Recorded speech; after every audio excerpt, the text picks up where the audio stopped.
தொடக்க நூல் அதிகாரம் 18. ஆபிரகாமுக்கு மகன் வாக்களிக்கப் பெறல். பின்பு ஆண்டவர் மம்ரே என்ற இடத்தில் தேவதாரு மரங்கள் அருகே ஆபிரகாமுக்கு தோன்றினார்.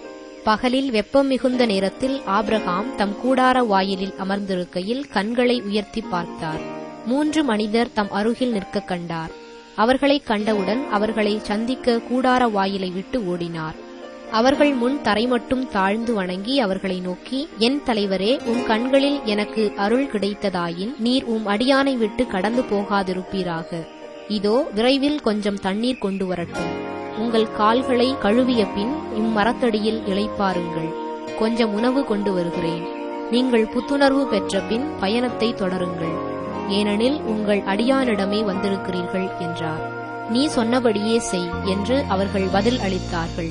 அதைக் கேட்டு ஆபிரகாம் தம் கூடாரத்திற்கு விரைந்து சென்று சாராவை நோக்கி, விரைவாக 3 மரக்கால் நல்ல மாவை பிசைந்து அப்பங்கள் சுடு என்றார். ஆபிரகாம் மாட்டு மந்தைக்கு ஓடிச் சென்று ஒரு நல்ல இளங்கன்றை கொணர்ந்து வேலைக்காரனிடம் கொடுக்க அவன் அதனை விரைவில் சமைத்தான். பிறகு அவர் வெண்ணெய், பால், சமைத்த இளங்கன்று ஆகியவற்றை கொண்டு வந்து அவர்கள் முன் வைத்தார்.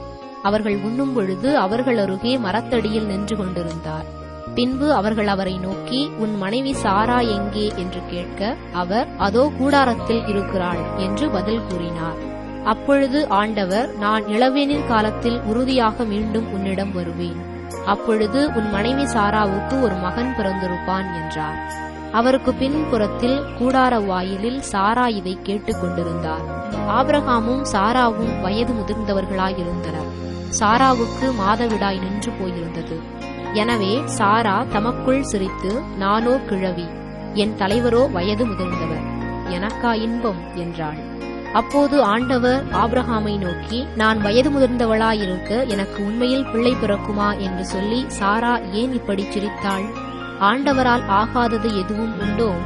இளவேனிற் காலத்தில் குறிப்பிட்ட நேரத்தில் நான் உன்னிடம் மீண்டும் வருவேன். அப்பொழுது சாராவுக்கு ஒரு மகன் பிறந்திருப்பான் என்று சொன்னார். சாராவோ, நான் சிரிக்கவில்லை என்று சொல்லி மறுத்தார். ஏனெனில் அச்சம் அவரை ஆட்கொண்டது. அதற்கு ஆண்டவர், இல்லை, நீ சிரித்தாய் என்றார். சோதோமுக்காக ஆபிரகாம் மன்றாடல். அந்த மனிதர்கள் எழுந்து அவ்விடம் விட்டு சோதோமை நோக்கிச் சென்றார்கள். ஆபிரகாமும் உடன் சென்று அவர்களை வழி அனுப்பினார். அப்பொழுது ஆண்டவர், நான் செய்யவிருப்பதை ஆபிரகாமிடமிருந்து மறைப்பேனா? ஆபிரகாமிடமிருந்தே வலிமை மிக்க மாபெரும் இனம் தோன்றும். அவன் மூலம் மண்ணுலகின் எல்லா இனத்தாரும் ஆசி பெற்றுக் கொள்வர். ஏனெனில் நீதி நேர்மை வழி நின்று எனக்கு கீழ்ப்படியும்படி தன் புதல்வருக்கும் தனக்குப்பின் தன் வழி மரபினருக்கும் கற்றுத்தருமாறு ஆண்டவராகிய நான் ஆபிரகாமுக்கு வாக்களித்ததை அவன் நிறைவேற்றுவான் என்று தமக்குள் சொல்லிக் கொண்டார். ஆதலால் ஆண்டவர் ஆபிரகாமை நோக்கி, சோதோம் கொமோராவுக்கு எதிராக பெரும் கண்டன குரல் எழும்பியுள்ளது. அவற்றின் பாவம் மிகவும் கொடியது. என்னை வந்தடைந்த கண்டன குரலின்படி அவர்கள் நடந்து கொண்டார்களா இல்லையா என்று அறிந்து கொள்ள நான் இறங்கிச் சென்று பார்ப்பேன் என்றார். அப்பொழுது அந்த மனிதர்கள் அவ்விடத்தை விட்டு சோதோமை நோக்கிச் சென்றார்கள். ஆபிரகாமோ ஆண்டவர் திருமுன் நின்று கொண்டிருந்தார். ஆபிரகாம் அவரை அணுகி கூறியதாவது, தீயவரோடு நீதிமான்களையும் சேர்த்து அழித்து விடுவீரோ? ஒருவேளை நகரில் 50 நீதிமான்களாவது இருக்கலாம். அப்படியானால் அதில் இருக்கிற 50 நீதிமான்களை முன்னிட்டாவது அவ்விடத்தை காப்பாற்றாமல் அழிப்பீரோ? தீயவனோடு நீதிமானையும் அழிப்பது உமக்கு ஏற்றதன்று. நீதிமானையும் தீயவனையும் சமமாக நடத்துவது உமக்கு உகந்ததன்று. அனைத்துலகிற்கும் நீதி வழங்குபவர் நீதியுடன் தீர்ப்பு வழங்க வேண்டாமோ என்றார். அதற்கு ஆண்டவர், நான் சோதோம் நகரில் 50 நீதிமான்கள் இருப்பதைக் கண்டால் அவர்களின் பொருட்டு முழுவதையும் காப்பாற்றுவேன் என்றார். அப்பொழுது ஆபிரகாம் மறுமொழியாக, தூசியும் சாம்பலுமான நான் என் தலைவரோடு பேச துணிந்து விட்டேன். ஒருவேளை அந்த 50 நீதிமான்களில் 5 பேர் குறைவாயிருக்கலாம். 5 பேர் குறைவதை முன்னிட்டு நகர் முழுவதையும் அழிப்பீரோ என்றார்.